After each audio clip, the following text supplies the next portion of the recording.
마가복음 14장 말씀입니다. 마가복음 14장은 우리 예수님께서 이제 대제사장 무리와 그 하속들에게 붙잡히시는 장면을 기록한 말씀입니다. 이 과정에서 예수님의 그 제자들이 이제 예수님을 버리고 도망을 치거나 또 어떤 이는 예수님을 아예 팔아버리고 또 어떤 이는 조금 따라가는 듯 하지만 결국은 예수님을 부인하고 하는 이제 이러한 제자들의 그런 배신 이런 것들이 또 함께 기록되어 있습니다. 또 그런 가운데서도 예수님께 순종하는 그 예수님을 따라가려는 이제 그런 사람들도 또 보입니다.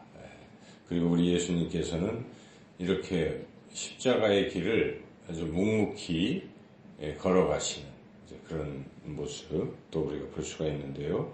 좀 더 자세히 살펴보면 예수님께서 이제 그 제자들에게 이미 앞서서 인자가 대제사장과 무리들에게 곤욕을 받고 그리고 십자가에 죽으시고 사흘 만에 부활하신 이런 것을 미리 몇 번씩이나 이제 예고를 하셨어요. 3번씩이나 다 예고를 하셨기 때문에 우리 예수님은 지금 십자가에서 죽으시는 것이 다 예정이 되어 있고 지금 그 길을 따라 가시는 것이죠. 그런데 그 과정에서 이 주님이 이제 곧 죽으신다는 것을 꼭 알았다고 말하기는 어렵지만은 이런 헌신을 드림으로써 그 길에 보탬이 되는 이제 이런 사람이 있다 하는 것이죠. 바로 향유 옥합을 깨뜨린 한 여인입니다. 그는 자기가 가지고 있는 그 전부라고 할 수 있는 당시 향유는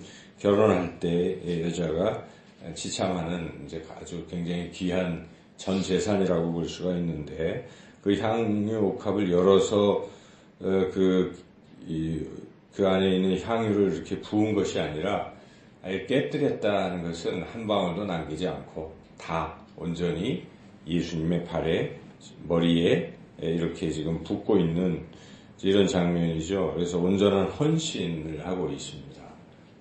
그랬을 때 예수님께서 그가 당신의 장례를 미리 준비한 것이다 하시면서 온 천하에 계속 그 여인의 헌신은 이렇게 증거가 되고 사람들이 기억하게 될 것이다. 이런 말씀을 하셨죠. 과연 그대로 오늘날 우리가 이 향유컵을 깨뜨린 여인의 이 헌신 이야기는 찬송가에도 있고 또 우리가 헌신 예배 드릴 때도 듣고 그렇게 주님을 따라가는 헌신의 하나의 가장 대표적인 예로 그렇게 남아 있습니다.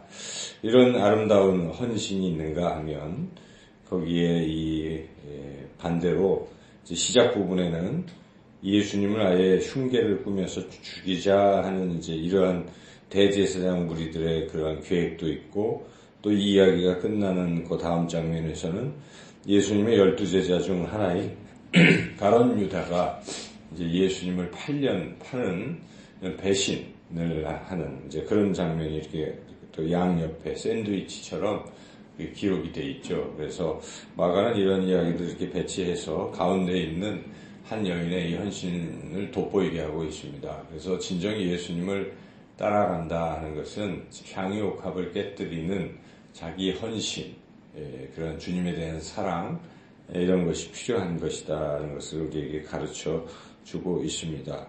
이런 이제 헌신 속에서 또 배신하는 이런 무리들에 의해서 우리 예수님은 이제 붙잡히시게 되는데 예수님께서 붙잡히시기 전에 또 그 마지막 식사를 제자들과 하시면서 곧 내가 죽게 될 텐데 내가 죽는 의미가 무엇인지를 분명히 말씀해 주시죠. 그래서 이것은 너희를 위한 내 몸이고 또 이것은 너희뿐만 아니라 모든 사람을 위해 흘리는 피, 언약의 피다 하면서 제사함의 피다, 구원의 피다 하는 것을 분명하게 알려주십니다.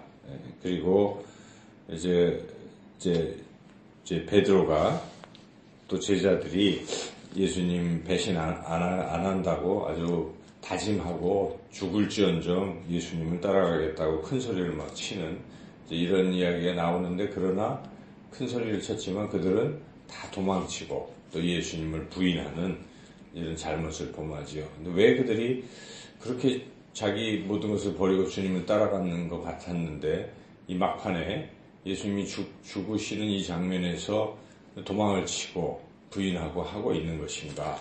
그 이유, 결정적인 이유가 무엇인가? 물론 그들의 그 처음부터 따라가는 목적이 부귀영화나 권세, 어떤 이것을 추구했었기 때문이라고도 볼 수 있어요. 처음 따라갈 때 중간에 보면 예수님께서 자기를 부인하고 자기 십자가를 지고 나를 따르라는 말씀을 이제 이렇게 하실 때 그걸 가로막는 베드로의 행위라든지 그를 동조하는 제자들의 그런 모습은 그들이 진정 왜 예수님을 따라가려고 했는가 하는 것을 의심케 하는 것이죠.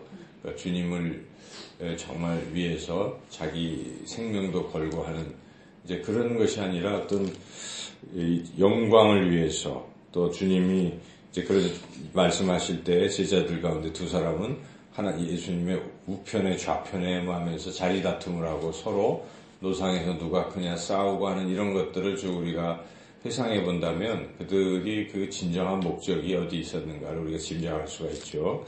그렇게 예수님을 따라가는 목적이 잘못됐을 경우는 그런 일이 벌어질 수가 있습니다. 우리가 신앙생활을 할 때 내가 왜 예수님을 믿는가? 이런 것을 자문해 봐야 하겠습니다. 어떤 이들은 자기 중심으로 예수님을 믿는 사람이 있습니다. 그래서 내가 잘 되기 위해서, 내가 내 가족이 잘 되기 위해서, 등등 내 하는 일이 잘 되기 위해서, 내가 건강하기 위해서, 내가 즐겁기 위해서, 예배를 드려도 자기가 즐겁기 위해서 예배를 드린다든지, 이제 이 신앙의 목적이 잘못된 것이죠. 그것은 하나님이 주시는 것인데, 그걸 우리가 목적으로 삼을 것이 아니라, 우리는 우리를 사랑하시고 구원하시는 그 하나님을 이제 사랑하고 그분의 말씀에 내가 순종해서 그분을 기쁘시게 하려고 따라가는 이런 자세가 중요한데, 이제 그렇지 못했기 때문에 결국은 그게 자기 마음에 맞지 않을 때는 그냥 마음대로 하는 거죠. 그래서 신앙생활 때 교회에서 신앙생활 하다 보면 자기 뜻에 맞지도 않고 또 힘들고 어려울 때 사람들은 두 가지 반응을 나타냅니다. 그만두고 그냥 휙 떠나는 사람도 있는가 하면 어떤 분들은 끝까지 기도하고 인내하면서 주님을 따라가는 것이죠. 그래서 우리가 후자가 돼야 할 것입니다. 그리고 또 하나 결정적으로 주님을 끝까지 따라가지 못하는 핵심적인 이유는 우리 인간의 힘으로 그게 불가능하기 때문에 주님께서는 기도하라 하는 것입니다. 기도하면 따라갈 수 있다. 그래서 지금 이 큰소리 치는 장면과 배신하는 이 장면 사이에 겟세마네 동산 기도의 이 사건을 여기에 또 기록이 되어 있어요. 물론 이게 다 시간의 순서대로 일어난 일이지만 많은 사건들 가운데 이걸 이렇게 핵심적으로 기록을 하고 있습니다. 그것은 기도가 그만큼 중요하다는 것이죠. 그래서 예수님께서 이제 붙잡히시기 직전 겟세마네 동산에서 제자들 중에 다 데리고 가셨다가 특별히 또 3명을 데리고 또 한적한 곳에 가셔서 이제 거기서 이제 기도를 하시죠. 그러면서 제자들에게도 너희들도 깨어서 함께 기도하자 이렇게 권유를 하셨는데, 주님은 3번씩이나 이제 하나님의 뜻을 구하면서 내 뜻대로 마음시고 아버지의 뜻대로 하옵소서 하면서 이제 3번씩이나 간절히 기도하셨는데, 그때마다 제자들은 기도를 안 하고 자고 있었다는 것입니다. 그래서 주님이 야 일어나서 기도해라 하고 권면까지 하시죠. 37절, 38절 같이 읽어보겠습니다. 돌아오사 제자들이 자는 것을 보시고 베드로에게 말씀하시되 시몬아 자느냐 네가 1시간도 깨어 있을 수 없더냐 시험에 들지 않게 깨어 있어 기도하라 마음에는 원유로되 육신이 약하도다 하시고 이렇게 기도할 것을 권면하셨어요. 그리고 다시 나가서 기도하시고 다시 와보니까 47에 보니까 또 자고 있고, 나중에는 아직 여기 이제 41절에 3번째 하는데도 또 자고 있습니다. 여기에 이 41절을 해석할 때 우리가 좀 주의를 해야 되는데, 3번째 오사 그들에게 이르시되 이제는 자고 쉬라 그만 됐다 이렇게 표현이 되어 있지만 마치 포기하는 듯한 이것을 인정하는 듯한 그러한 말씀 같지만 여기에 자고 쉬라라는 게 명령형으로 이렇게 번역이 되어 있지만 실제 원문은 의문문으로도 번역될 수 있고 명령문으로도 번역이 될 수가 있어요. 그래서 의문문으로 번역하는 것이 더 자연스럽습니다. 그래서 그렇게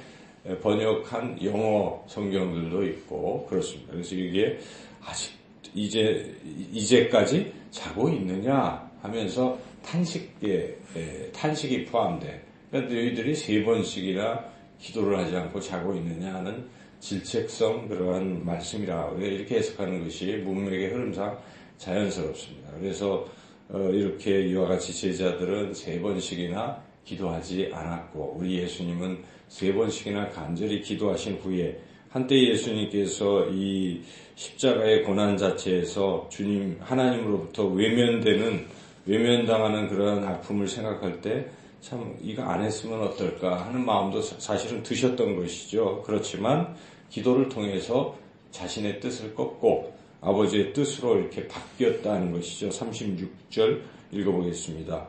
이르시되 아빠 아버지여 아버지께는 모든 것이 가능하오니 이 잔을 내게서 옮기시옵소서. 그러나 나의 원대로 마시옵고 아버지의 원대로 하옵소서 하시고 이렇게 기도가 바뀌는 거죠. 처음에는 이렇지만 기도하면서 내 뜻이 아니고 아버지의 뜻대로 이렇게 기도하면 사람이 바뀌고 그리고 하나님의 뜻대로 순종할 수가 있는 것인데 제자들은 이건 기도가 생략이 돼 있었기 때문에 결국 배신했다 하는 것을 마가는 강조하고 있습니다. 그래서 그렇게 해서 우리 예수님은 공회에 서시고 거기서도 당당하게 침뱉고 모독하고 하는 이들 앞에서도 꿋꿋하게 계시면서 있다가 딱 한 말씀 하시는데 그것은 당신이 누구이신지를 드러내시기 위함인데 나중에 말 없는 예수님에 대해서 이렇게 저렇게 모욕하고 하다가 대제사장이 물어보죠. 61절에 보면 네가 찬송받을 이 아들 그리스도냐. 바로 예수님은 하나님의 아들이시오 그리스도이시다. 마가복음 1장 1절에서 그것 시작이 이렇게 되잖아요. 하나님의 아들 예수 그리스도의 복음의 시작이라 이렇게 제목같이 붙어있는 게 지금까지 쭉 얘기가 된 것이니까 이게 핵심 주제인데 대제사장이 그러냐라고 물을 때 예수님이 62절에 짧게 내가 그니라 이렇게 분명히 이 부분에서 대답을 하시죠. 그래서 예수님은 하나님의 아들이시오 그리스도이심을 스스로 이렇게 선포하고 계신 것이고 그랬더니 이제 그걸 빌미로 신성모독이라고 하면서 예수님을 이제 그렇게 모욕하면서 결국 이제 빌라도에게 이제 넘겨주는 이제 그런 이야기. 그 또 장면에 베드로는 그나마 마지막 수제자인지라 예수님 끝까지 따라가려고 하는 듯 하다가 그 뜰에서 사람들이 너도 같은 이제 도당이다, 같은 무리다, 이제 이렇게 지적을 할 때, 나 아니야. 이렇게 또 물어볼 때 아니라 하더니 마지막에는 저주까지. 여기 저주하는 대상은 예수님입니다. 막 예수님 욕하면서 나 아니라고 이렇게까지 부인을 하죠. 71절 읽어보시죠. 그러나 베드로가 저주하며 맹세하되 나는 너희가 말하는 이 사람을 알지 못하노라 하니라. 이와 같이 철저히 예수님을 부인하는 이런 모습으로 14장이 끝이 나고 있습니다. 그래서 이 긴 이야기인데 이 이야기를 통해서 우리가 제자가 무엇인가 주님을 따라가는 그 길에는 자기 고난, 자기 십자가를 지는 것도 포함이 되는 것입니다. 그냥 좋은 것만 취하면서 따라가는 것은 제자가 아니라 단지 그냥 속된 말로 팬이죠. 팬. 인기 있는 사람이 있을 때 막 좋아하잖아요. 그러나 자기 마음에 안 들으면 막 욕하죠. 팬도 막 욕하고 또 그런 식의 그런 게 아니라 우리는 주님이 가시는 그 길이 내게 힘이 들고 고통이 돼도 내가 자기 십자가를 지고 끝까지 따라가리라. 이 좁은 문 끝까지 주님을 따라가리라 하는 것이 진정한 제자의 길이고 그렇게 하는데 가장 큰 원동력은 왜 따라가는지 목적을 항상 분명히 하고 그리고 간절히 주님처럼 기도하면서 그렇게 한다면 우리는 주님을 따라가는 참된 제자가 될 것입니다. 모두 오늘도 기도하며 주님 따라가는 그런 귀한 삶을 살아가시기를 주님의 이름으로 축원합니다.